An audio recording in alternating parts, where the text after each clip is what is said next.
He just brought it to us.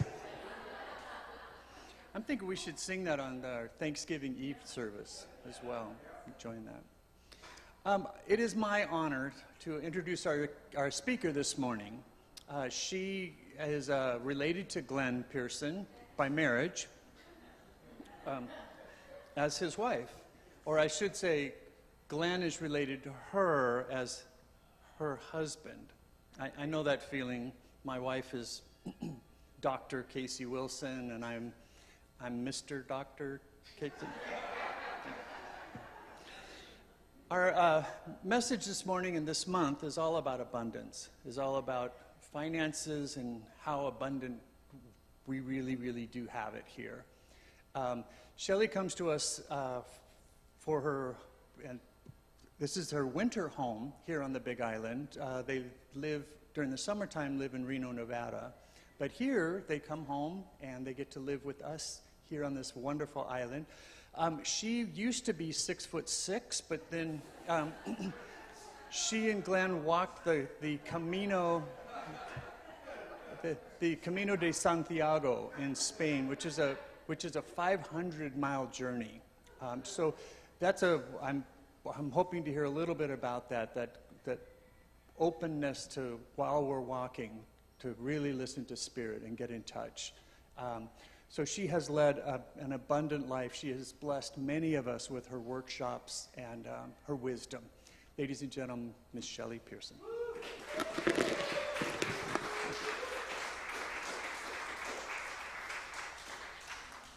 Thank you for a wonderful welcome and adjusting the microphone. Maybe my next journey I'll go to outer space and get my height back. What do you think? Because there's no gravity up there. Oh, so many familiar faces, and it's so nice to be back. Thank you, thank you, thank you. And we arrived on Wednesday. When I got off the plane and took that first step off in Kona, you know how it's a open air airport, I felt the rush of heat, humidity, and it was just welcome home. It felt home. But we live in both worlds, one foot in both worlds, and whenever we go back and forth, we feel at home both places. So we look forward to the next 6 months here, and thank you for the opportunity to talk. And sharing the talk for today within line of the CSL theme of living everyday wonder, and then the theme of the month being finances. I'm going to speak today, obviously from personal experience, which I know all of you, most of you share. And so it will resonate with many of you.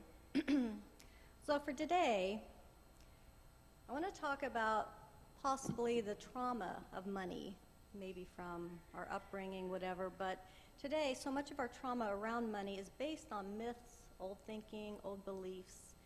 And let's apply everyday wonder and compassionate curiosity to those beliefs, and let's just set them free. Let's just release them. Today, I want to support this journey by having us look at the beliefs around money and identify the source of those beliefs if they're not positive beliefs. If they're positive beliefs, let's look at those too and be thankful.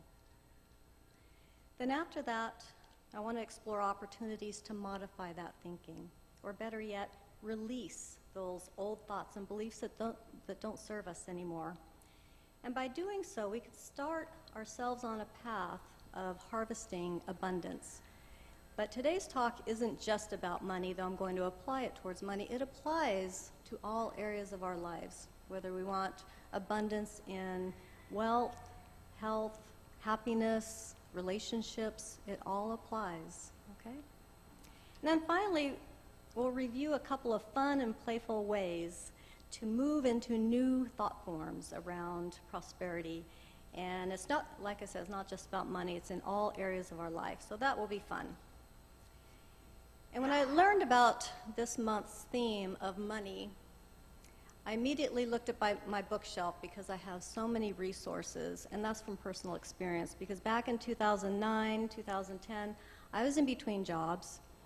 Our country was coming off a big recession, and most of us were impacted somehow. Many people lost homes, lost their jobs, lost businesses.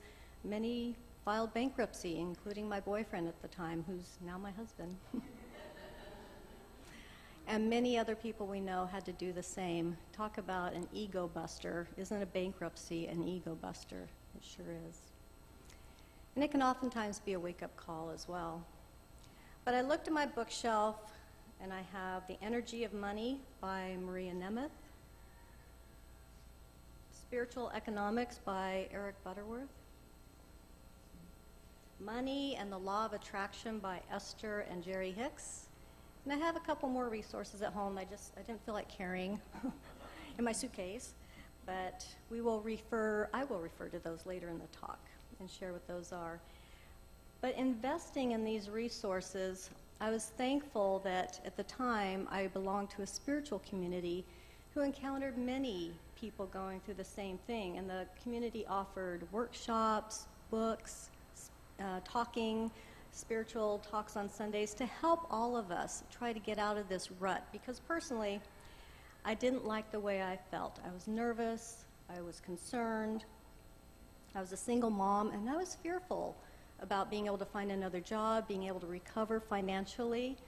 I was not used to being in that position. Fortunately, I did get out of it, but as I didn't want to think that way anymore, I put my efforts into these resources, okay? And I want to share some of those today. And I want to start by looking at our old beliefs. And these old beliefs about money come from our parents, the environment we were raised in, possibly our religion, and even the country or region of the world we were raised in. Now, it's possible that many of you have worked through some of these old negative patterns, and that's wonderful. But today, let's see if any of them are still lingering back there in your subconscious, okay? So I'm going to say 3 phrases, and I want you to think about what's the first thought that comes to your mind. These thoughts might be, 1, I can't afford that, or 2, I might be able to make that work, or 3, that's not a problem. So just think about, you don't have to share, what's the first thought that comes to your mind when I see each of these phrases? And I'm making them up. So, last week's hurricane caused much damage to our beautiful center, over $100,000 worth. And our insurance company will cover it, but we have a $10,000 deductible. If each of you could generously give $100 of tithing this week, we would be so grateful and we could make that. How did that make you feel, me asking? The next one is, the motor in your car is bad, and it's going to cost $3,200 for a new motor. How did that make you feel?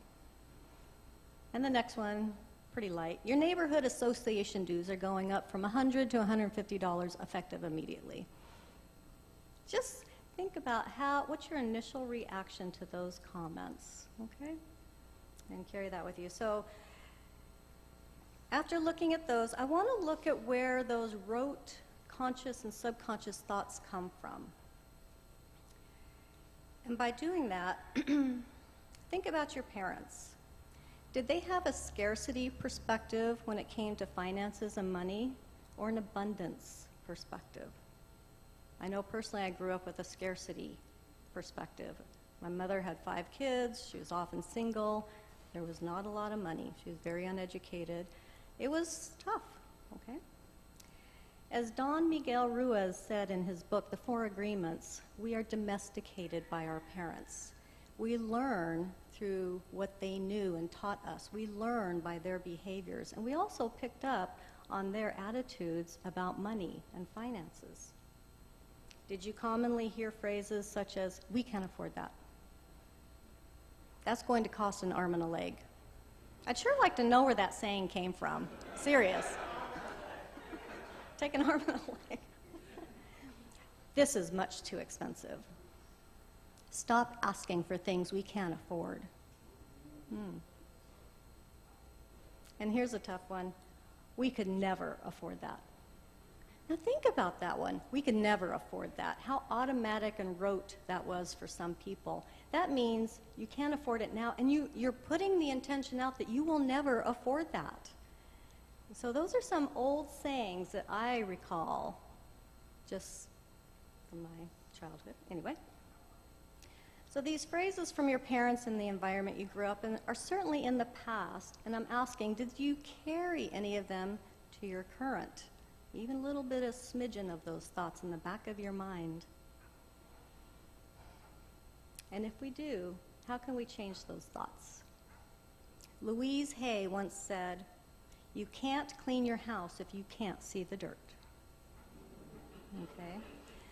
So today, let's look at some of those old beliefs that maybe don't serve our highest good, and let's clean out and release some of that dirt and replace them with statements and affirmations of your worthiness. You are beautiful creatures of God, and you are worthy of having an abundant life. Don't let anyone tell you otherwise. Okay? Glenn and I visited Washington, D.C. last month for a fun visit to see the memorials, the museums, what's the other one? Monuments. Beautiful. September's a great time to go. It wasn't that crowded. And I am a fan of those double-decker red tour buses.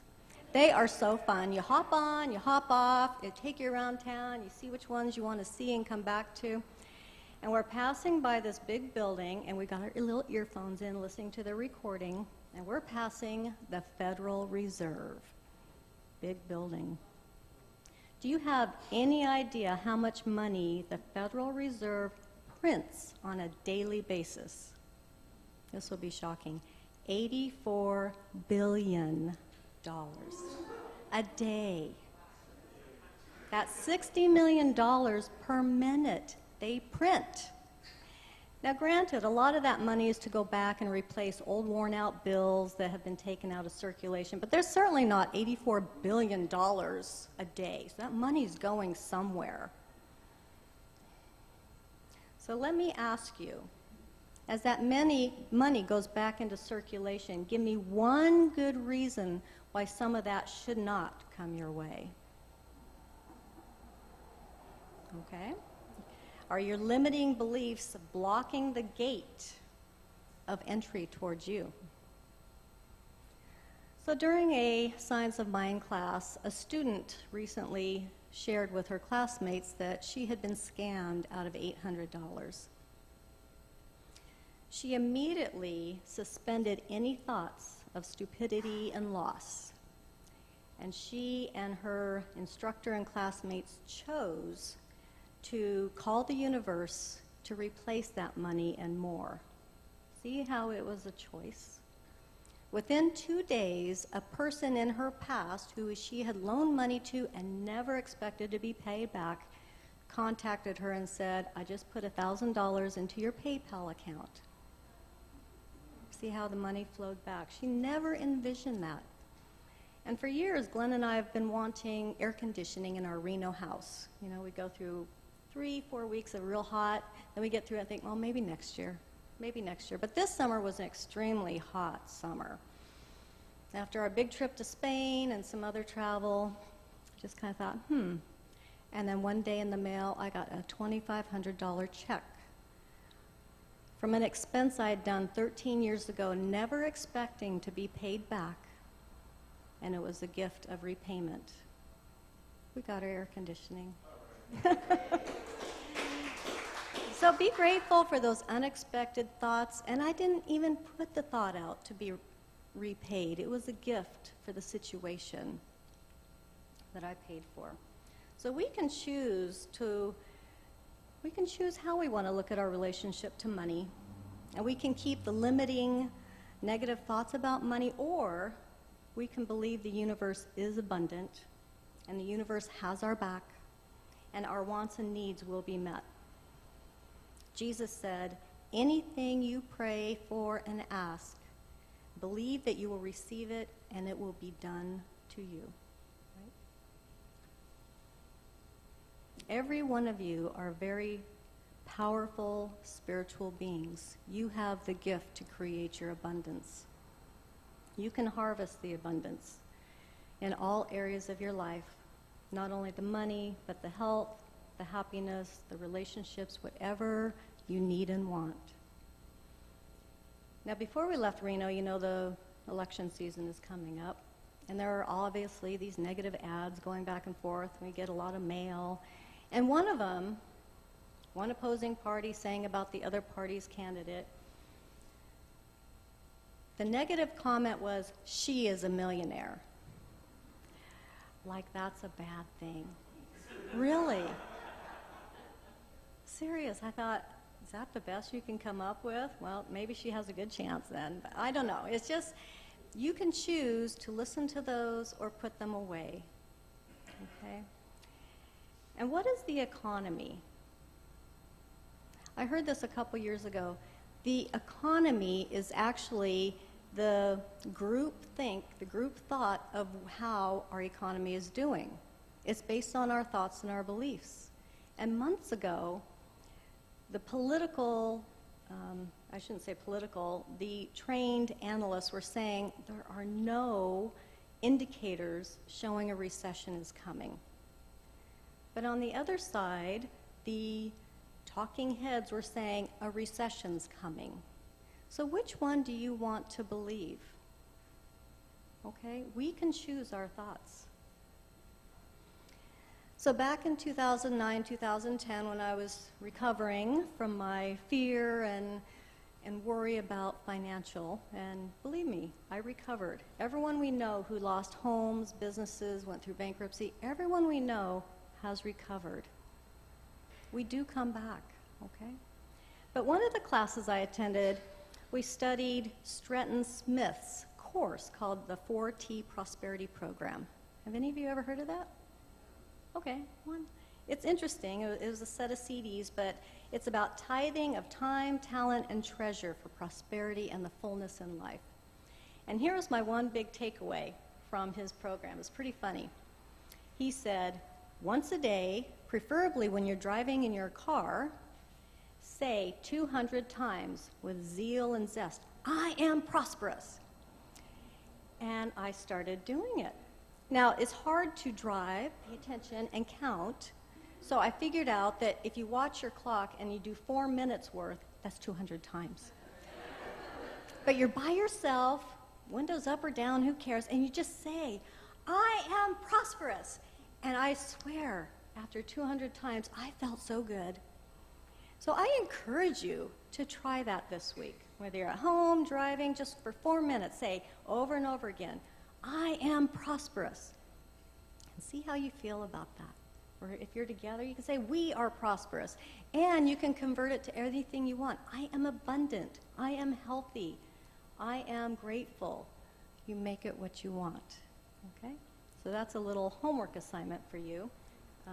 Barbara and Glenn, if you could start the next little fun assignment. They're going to hand out a little piece of paper.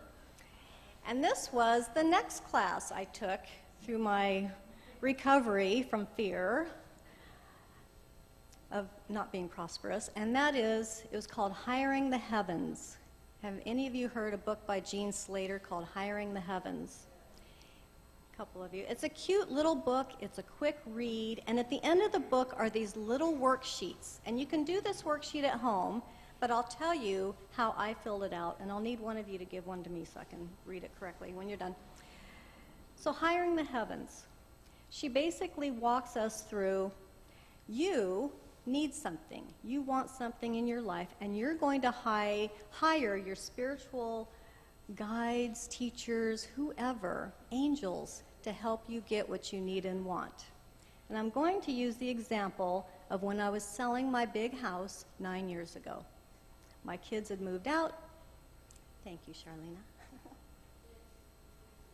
My kids had moved out. Glenn and I are living in this big house, and it was just bigger than what we needed. So I wanted to sell it. I'd been there 19 years, a lot of memories. And I didn't want to just sell it to anyone. I wanted a young family with kids like I had been when we moved in. It was just such a special house. So I decided to do this committee worksheet, because I just finished that class a few years earlier. So I named my committee the Sell My House Committee. So come up with whatever name you want. The next line, mission statement. To sell my loving home to a beautiful young family for the money I am asking, the price I am asking, within, and I can't remember if I had a time period. Maybe you don't have to put it, but maybe you do want to. So make up your own mission statement, whether it's for selling something, bringing some prosperity, bringing some health. Hire a committee. Who are the committee members? Well, I needed a spiritual real estate agent to help find the right people to come look at my home. I needed a spiritual financing committee to provide the financing for the new buyer. And whoever else you need. I may have had 2 or 3 more. Can't remember what they were, but I listed them. And then the task list, what they needed to do. The house needed to be put on the market with beautiful pictures. Oh, I had to find the right real estate agent, and I did. He was really good, wasn't he? Just so upbeat. So I had to hire a real estate agent. I needed people to come see the house who were the right and people that needed to see the house. They needed to have access to the financing, and there we went. So I listed out the tasks, and 28 days later, after signing that contract, we got the offer. It was a young family with children, and later we met the owners, the new owners, and the wife admitted that all she did was walk in the house. She felt the energy. She sat on the couch, didn't even go through the rest of the house, and she looked at her husband and said, "This is the house." So don't underestimate how powerful you are. Try this. Make copies. Anything you need in your life, ask for it. The universe has your back. So as we close for today, I want us to do something fun together. On the count of 3, I want you to say with zeal and zest, "I am prosperous." Say it together. 1, 2, 3. I am prosperous. And so it is. Thank you. Thank you. And I'm going to close with a quick prayer. Okay, well, Dennis and Sandy come up here. Let's close with a little prayer. Deep breath in. Dear God, Divine Spirit, we are grateful for the abundance in our lives, to be living here, to be surrounded by friends and family, so many gifted people. Glenn and I are thankful to be back, and everyone is thankful for where they are right now. And we ask for your help and guidance to release any old beliefs, any negative thoughts from our past, to release them out to the universe and replace them. Help us replace them with positive affirmation of abundance, the abundance that we deserve and desire. Thank you, amen, and so it is.